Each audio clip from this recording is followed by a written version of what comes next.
Hello viewers, எனக்கு ஷார்ட்கட்டில் 9 மாதத்திற்கும் ஒரு வருடத்திற்கும் இடையேயான விகிதம் என்னன்னு கேட்குறாங்க. இங்கே 9 மாதம்னு இருக்குது, இங்கே ஒரு வருடம்னு இருக்குது. ரெண்டுமே சேமாக இருந்துச்சுன்னா நம்ம விகிதம் ஈஸியாக கண்டுபிடிக்கலாம். இப்போ நம்ம மாதத்தை வருடமாக மாற்ற முடியாது, வருடத்தை ஈஸியாக மாதமாக மாற்றிடலாம். ஏன்னா ஒரு வருஷத்தில் 12 மாதம் அப்படின்னு வருமா, ஒரு வருடத்தில் 12 மாதம்னு வரும். இப்போது ரெண்டுமே சேமாக இருக்கணும், ரெண்டுமே மாதமாக இருக்கணும், இல்லைன்னா ரெண்டுமே வருடமாக இருக்கணும். இப்போ இந்த வருடத்தை நம்ம மாதமாக மாற்றிட்டோம்ல, ஒரு வருஷத்தில் 12 மாதம். இப்போ இந்த ஒரு வருடம்னு இருக்கிறத இந்த இடத்துல 12 மாதம் போட்டோம் அப்படின்னா இங்கேயும் மாதம் 9 மாதம், இங்கேயும் 12 மாதம்னு இப்போ ஈஸியாக போட்டுடலாமா. நம்ம கொடுத்துருக்கிறத வச்சு போட்டுடலாம். 9 மாதத்தில் ரேஷியோ போட்டுடலாம். 9 மாதத்துக்கும் 12 வருடத்திற்கும், அதாவது ஒரு வருடத்தை 12 மாற்றிட்டோம், 12 வருடத்திற்கும் இடையான விகிதம் தானே கேட்குறாங்க.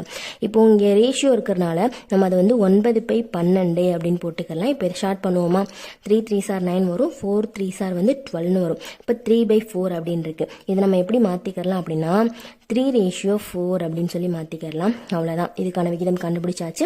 ஆப்ஷன் டிலேயே இருக்குது.